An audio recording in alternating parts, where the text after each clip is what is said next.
एक बार की बात है। एक व्यक्ति के पास फटे पुराने कपड़े थे जो वो हर रोज पहनता था और राजा के महल में साफ सफाई करता था।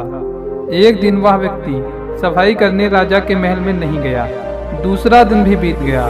धीरे धीरे करके एक सप्ताह भी गुजर गया, लेकिन वह व्यक्ति राजा के महल में साफ सफाई नहीं करने आया। तब राजा ने यह निश्चय किया कि अब मैं उस व्यक्ति से मिलूंगा और उससे पूछूंगा कि वह मेरे महल में क्यों नहीं सफाई करने आ रहा है। फिर राजा ने उसके घर जाने का निश्चय किया और फिर राजा उसके घर गया। वह व्यक्ति उस राजा को देखकर डर गया और हाथ जोड़कर प्रणाम किया।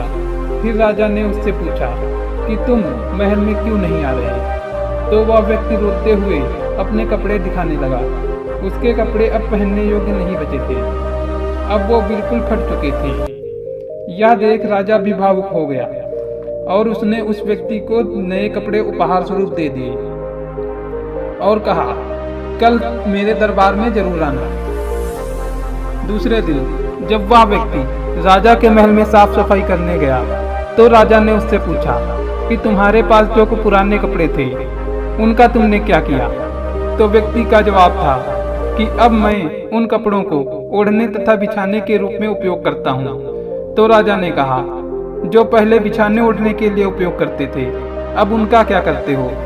तो वह व्यक्ति कहता है, अब उन्हें पर्दे के रूप में उपयोग करता हूँ। तो राजा ने कहा, जो पहले पर्दे थे अब उनका क्या।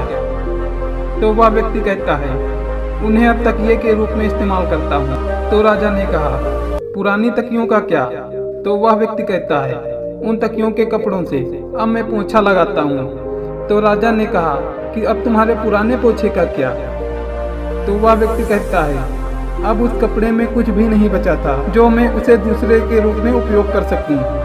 इसलिए मैंने उस कपड़े से एक एक तागा निकाल लिया और उस तागे की बाती बना ली जो रोज रात को मेरे घर में उजाला देती है। का ऐसा जवाब सुन राजा भी बहुत खुश हो जाता है और कहने लगता है, जिंदगी में मैंने आज तक ऐसा आदमी नहीं देखा जो कि कपड़े का महत्व जानता है। अगर मेरी पूरी प्रजा तुम्हारी जैसी बन जाए तो मेरे राज्य से गरीबी हटने में जरा सी भी देर नहीं होगी। धन्यवाद।